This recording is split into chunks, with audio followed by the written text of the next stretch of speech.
Moon Knight, episode 2, Summoning the Suit. So in the opening scene here, we see Steven jumping out of bed as if he just woke up from a nightmare, because basically he has, but the restraint keeps him back. So he trips over the floor. Any thoughts on that? The fact that he's back into his restraint after turning into Moon Knight. Why is he so okay with this bed strap, with the sand around the bed? Like, why is none of this? Are you not asking yourself why none of this is happening? That just strikes me as odd, man. You wake up with sand around your bed, you're strapped to a pole. You didn't put yourself there. You know you didn't have no lady friend that did it to you. So what? You just wake up and just take the strap off and go to work like everything is normal? I mean, that's what they want us to believe, at least. I feel like somebody, maybe it's Mark. Maybe it's Mark that's having the changes. Maybe Mark pulled up into where are they at, England, and then he was like, "Oh shit, well, I don't know what I'm doing, but I guess I'll just go get a job." And I don't know. Maybe Mark is what do they call it? The primary, and Steven is one of the offshoot personalities, the new personalities. That's interesting because obviously they chose to show us Steven first. Right. So that's very possible, but it's just interesting that they decided to show us one that might be a secondary, but they showed him first. The reason why I say that, though, is because look at all the people that Steven knows as opposed to all the people that Mark knows. All the people that Mark knows are personal, like long-term relationships. Well, no. Steven has a mother. So I don't know who the hell the primary is. Damn. Interesting. Very interesting. So Steven speaks with the security about what had happened. Obviously, we see the security blocking off at least a large portion of the museum.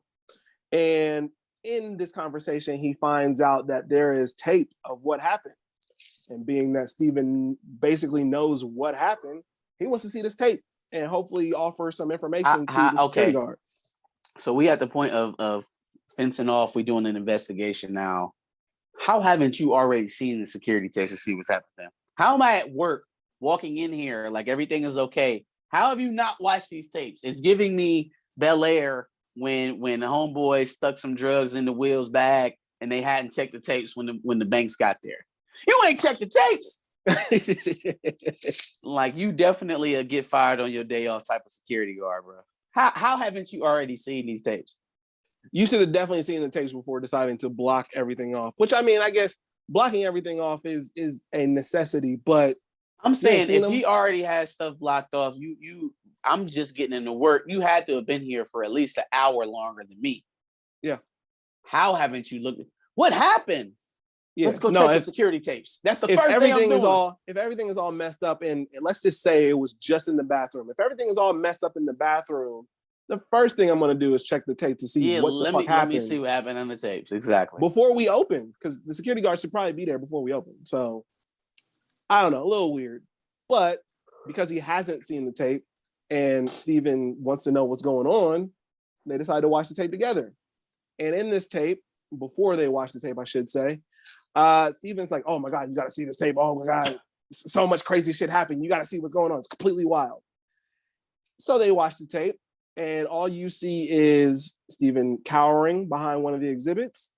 And then you see him just take off running, but you don't see anything else going on in this tape. And then he runs into the bathroom. So you don't see anything from the beast or from anything. You don't see anything.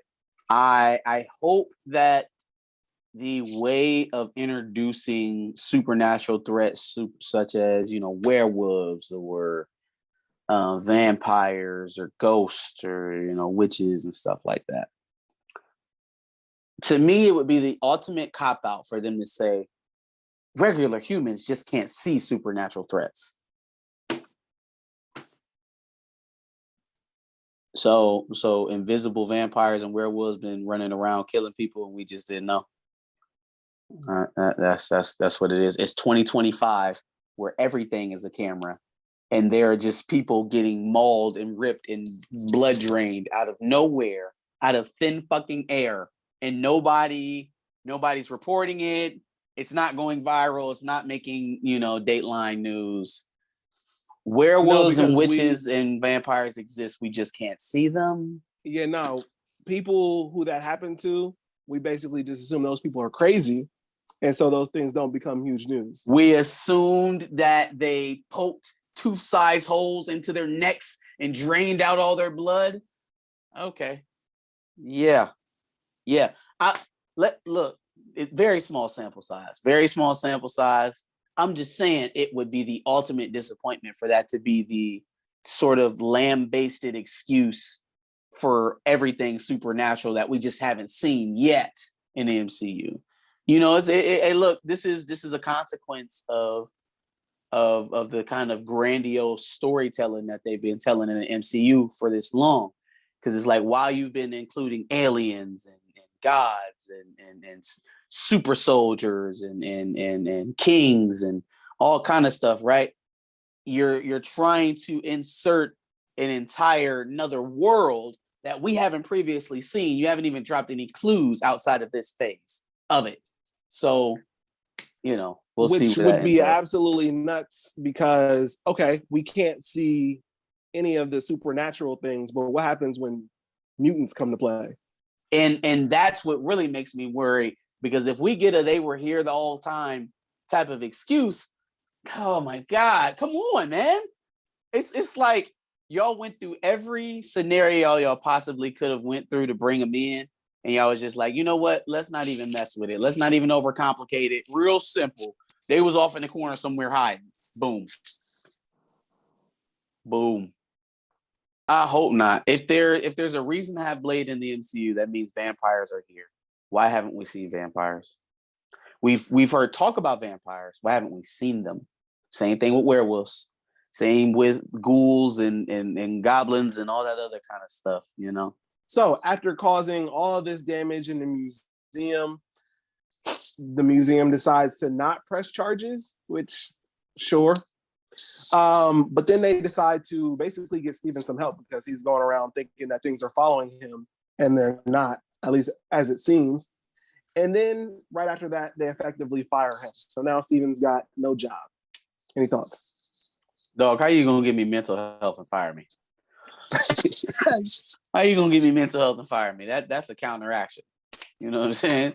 Now I need more medical compensation because I'm down. I don't have a job. I'm not employed. Steven heads to a storage locker, and in this storage locker, he finds a pistol, a shit ton of cash, and basically a passport that seems to indicate that he is Marc Spector. How did he get that? There was a key. He found a key, right?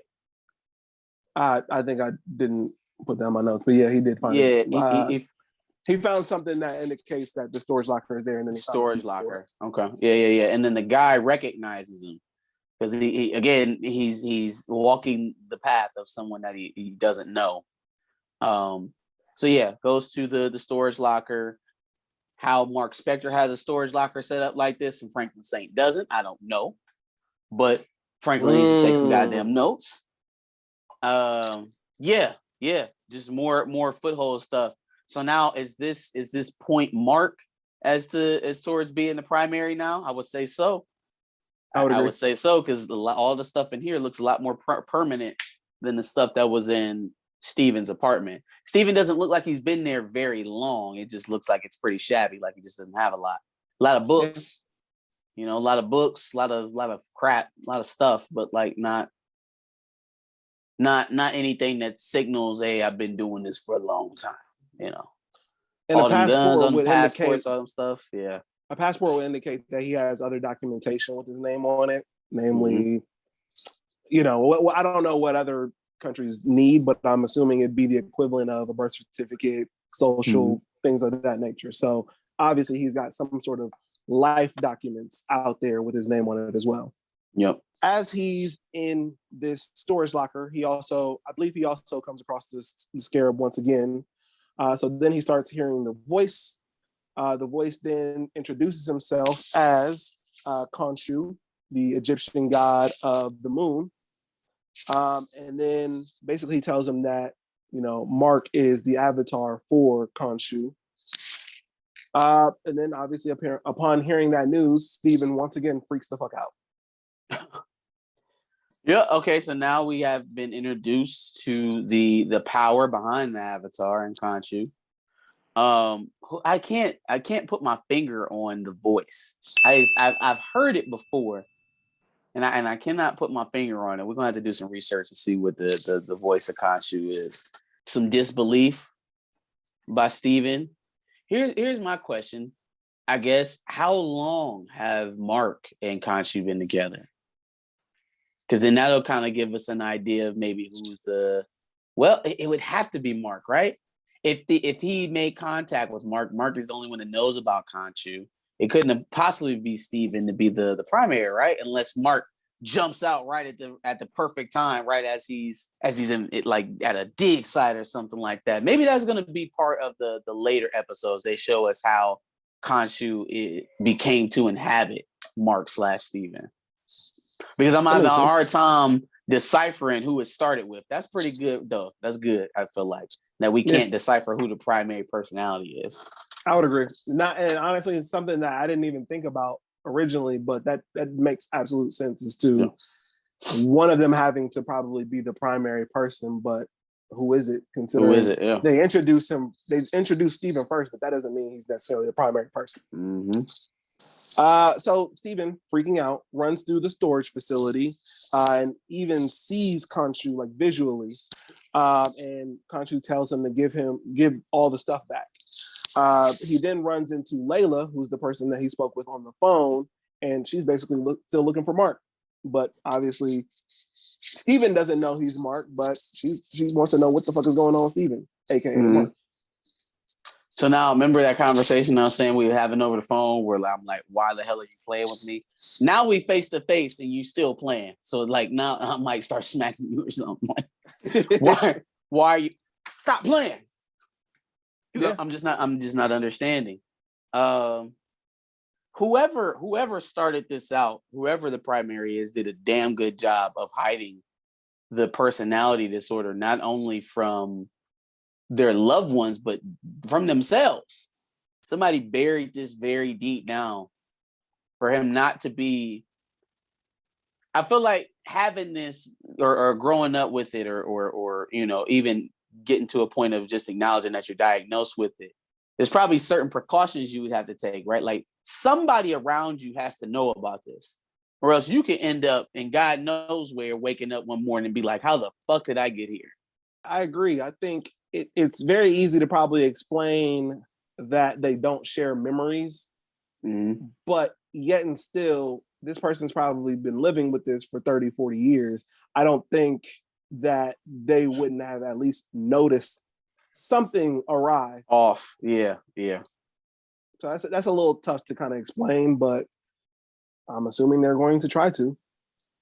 Let's hope. We'll see. Yeah, we'll see. Layla is going on about how she was worried about Mark and obviously been trying to find him all this time.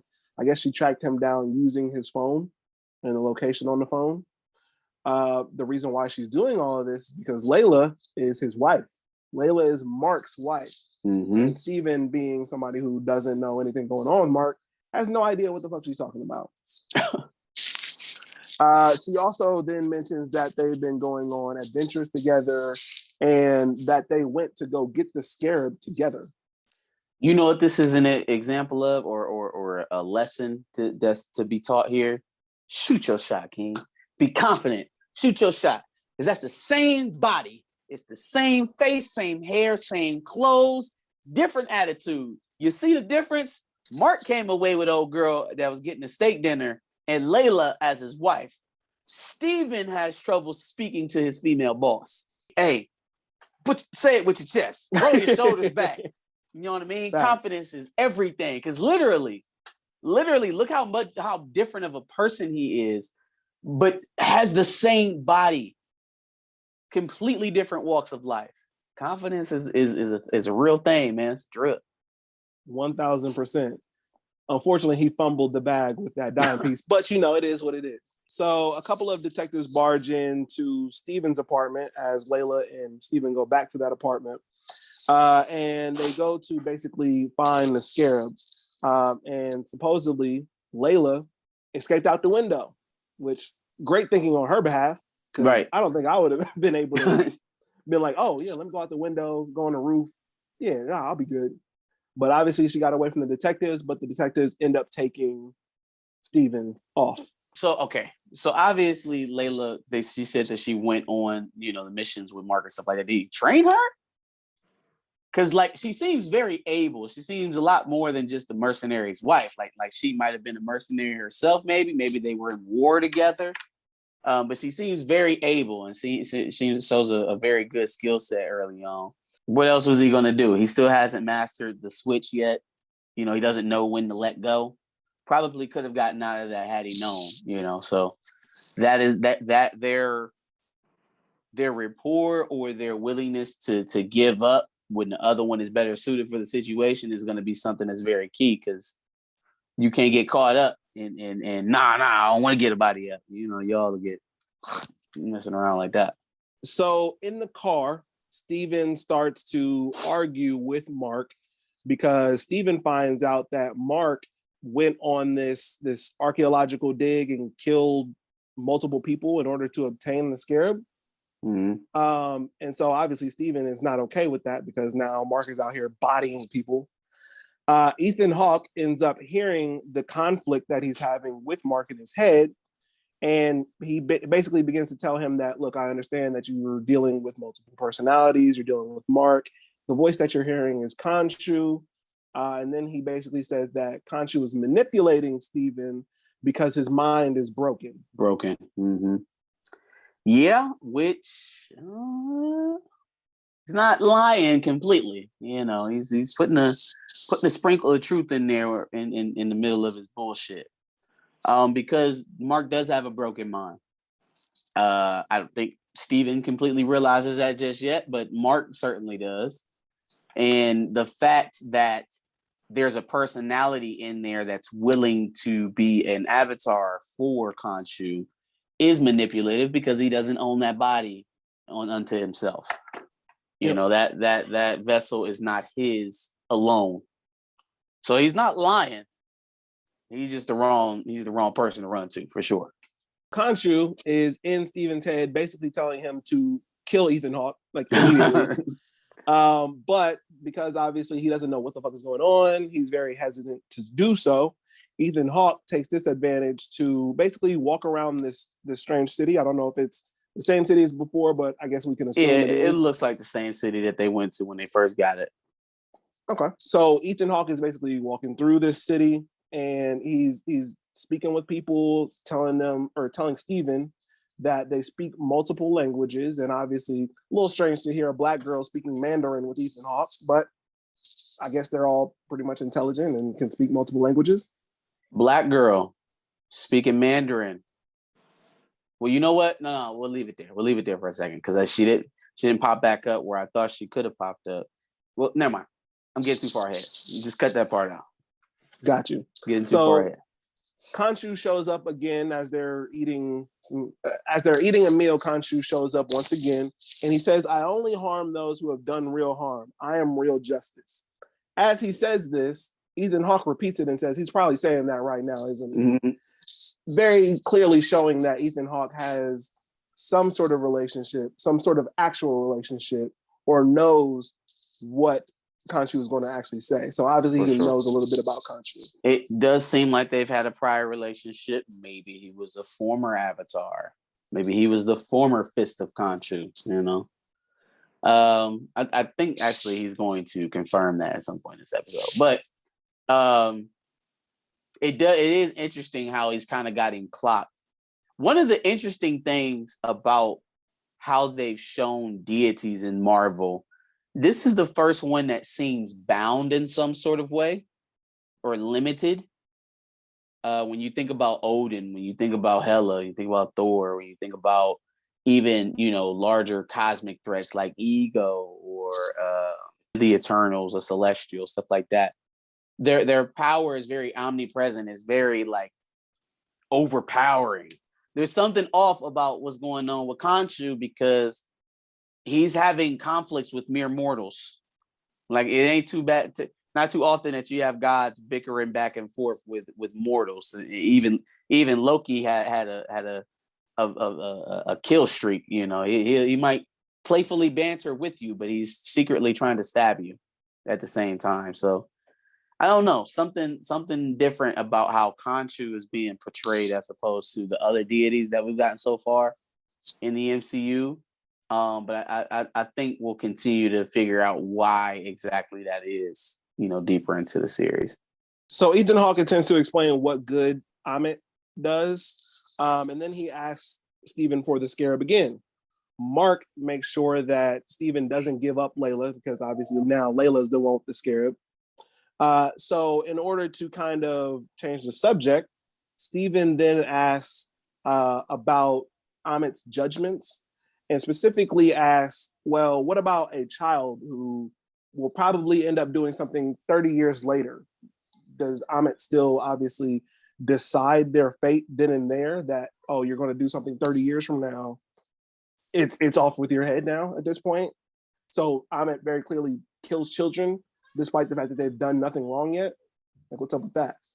Very blind justice. Remember, we're leaving the door open for some very questionable calls when you start talking about preemptively judging people before they haven't even had a chance to carry out the evil that you think that they're going to carry out. So yeah, that means children. That means old people. That means, you know, a lot of innocent people. Ethan Hawke threatens Stephen with the power of Ammit, which is in his cane. He asks for the scarab again, which this time Layla actually shows up and obviously shows that she's the one with the scarab.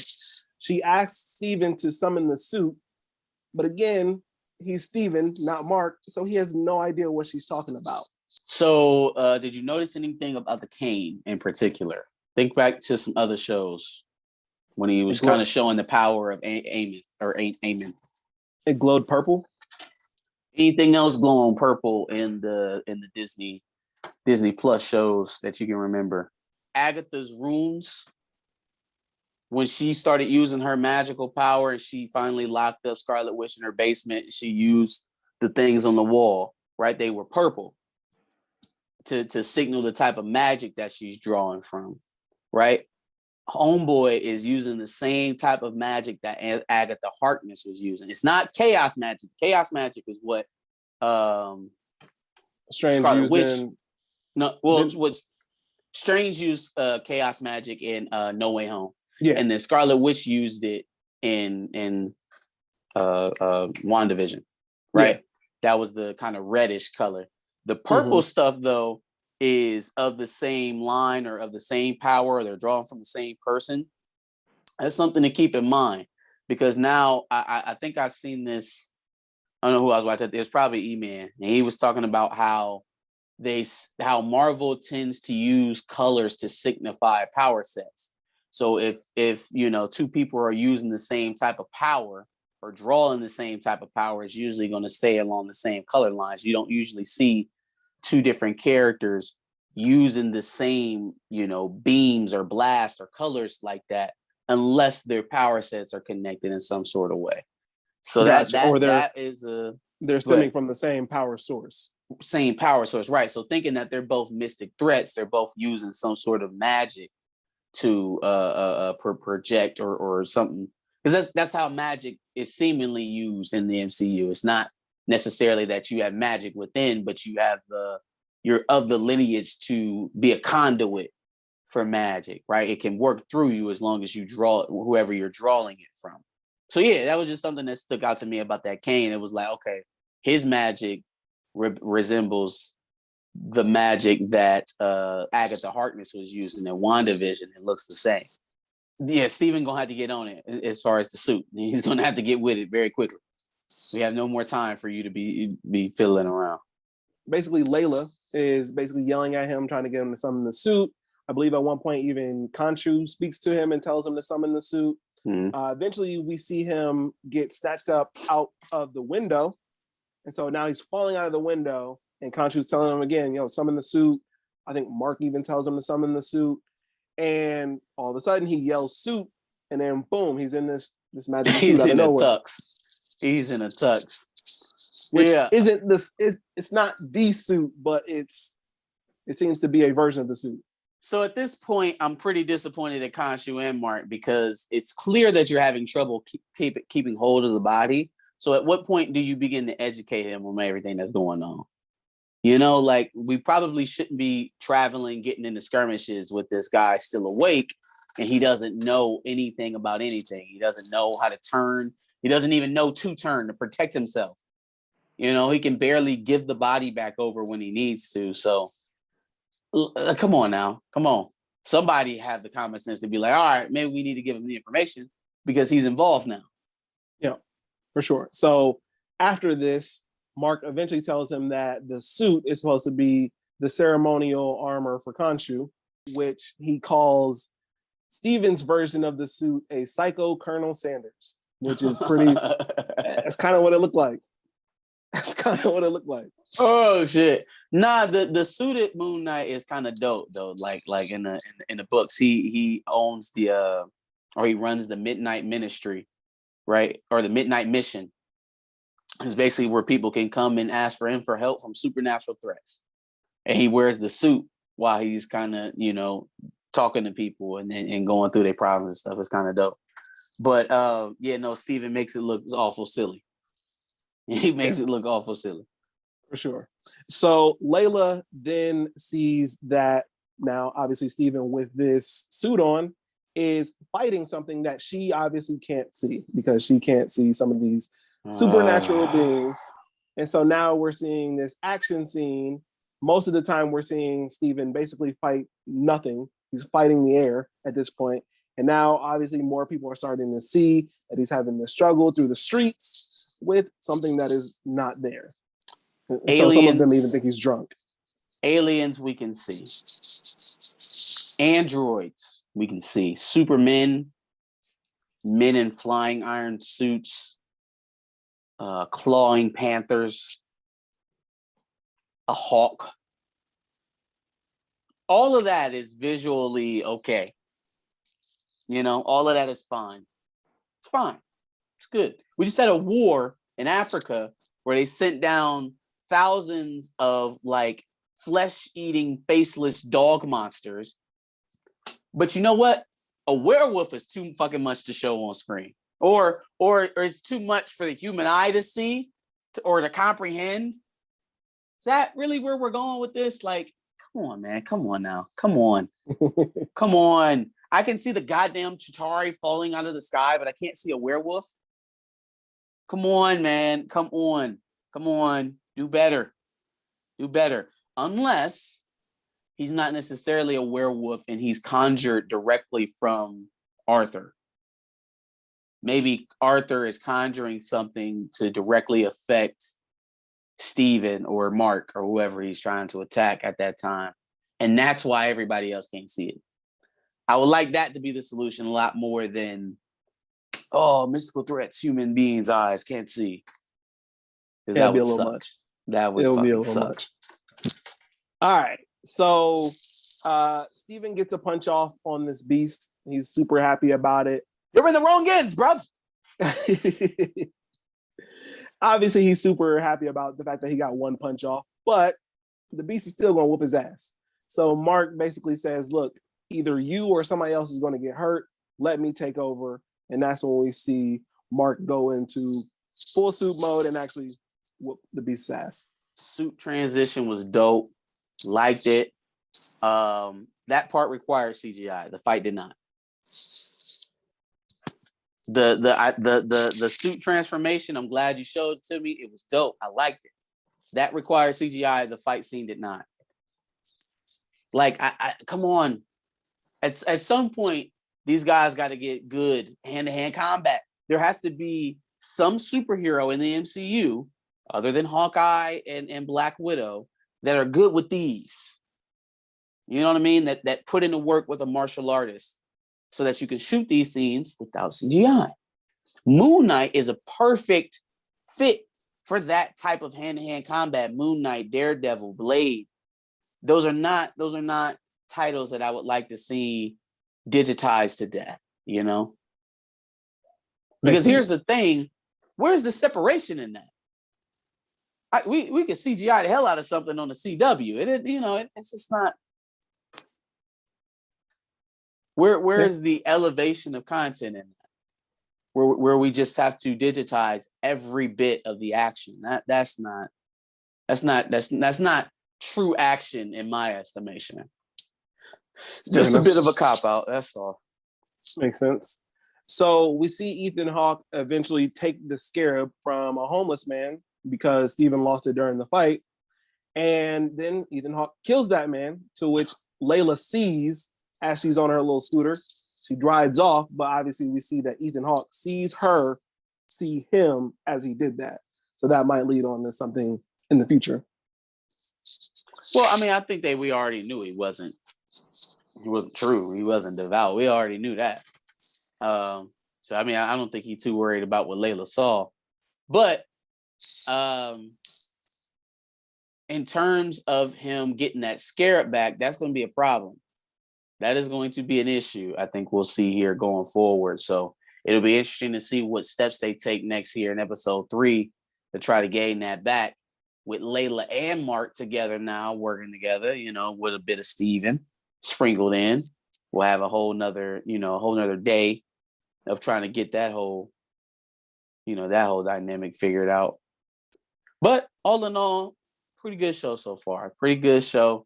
I don't have too many complaints other than the over CGI on the fights, and I think we were deprived of some good human action. You know what? I'll bring up my next point in the live tomorrow. But yeah. Or the live today. Whenever this comes out. Yeah. So basically, Khonshu explains disappointment in the fact that Mark can't control the body over Steven, which is very clearly a good enough reason to be upset with him. Mark explains that it shouldn't be a problem, even though it's been a consistent problem throughout these first 2 episodes. Definitely a problem. Don't know what's wrong with you. Khonshu basically says that, if you can't get this shit together, you're probably not going to like who your replacement is going to be, alluding to the fact that it may be Layla. Mm-hmm. And so then Steven in this case, Mark says that, they have to go meet up with Ethan Hawke at the tomb of Ammit. And that means now we're going to Cairo. And that's where we see Steven / Mark right before the end of the episode. So we're going to Cairo. What does that mean for the MCU or future characters? Well, it is the site where a certain adolescent teenage pickpocket is currently running hustles for a local crime thief named Shadow King.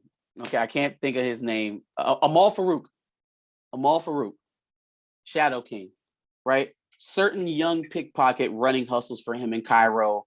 I would assume at this time, or maybe had been, but would like to see it pop up. If you don't know who I'm talking about, I'm referencing Storm, who is a half American, half Kenyan national who ends up on her own after the untimely death of her parents, running the streets of Cairo, and ends up doing some dirty deeds for a very dirty guy named the Shadow King in Cairo. So if you do see any random black girls running around, that's why I was thinking earlier when that black girl was talking Mandarin to Arthur, damn, is she going to Cairo? She going to go to Cairo and he going to leave her there? And then she going to get left on her own. Then she's going to find Shadow King, and then she's going to find Xavier and then the X-Men and all that. But definitely my when they said they were going to Cairo, I was like, damn, ding, ding, ding, ding, ding, storm. I don't think the MCU is cool enough for it, but I would love to see it. Let's hope they're probably not going to, because it's the MCU, and I don't even know if they know how they're going to bring mutants into it yet, but we'll see. Also, there are a lot of dark people in Egypt, so I'd like to see that represented. Please don't show me a very white Egypt. Please don't. We'll see. We will see. Yeah. Any other thoughts on episode 2? That's it for me. Give us your thoughts on Moon Knight episode 2. I believe this is Suit Up or Summon the Suit. Summon the Suit. There we go. Give us your thoughts and comments on episode 2, Summon the Suit, in the comments below. Make sure you like, share, and subscribe, and come back next week for another review. And like he said, make sure you subscribe because we're going to be doing every episode of Moon Knight, and I'm sure some Marvel series in the future. So make sure you subscribe to check that out. And also make sure you check out the playlist. We've already reviewed Moon Knight 1. And so we're obviously reviewing Moon Knight 2 and everything Marvel after that. So make sure you subscribe. And we'll be going live this Thursday at 8 o'clock after we review Snowfall. We will be doing the third episode of Moon Knight.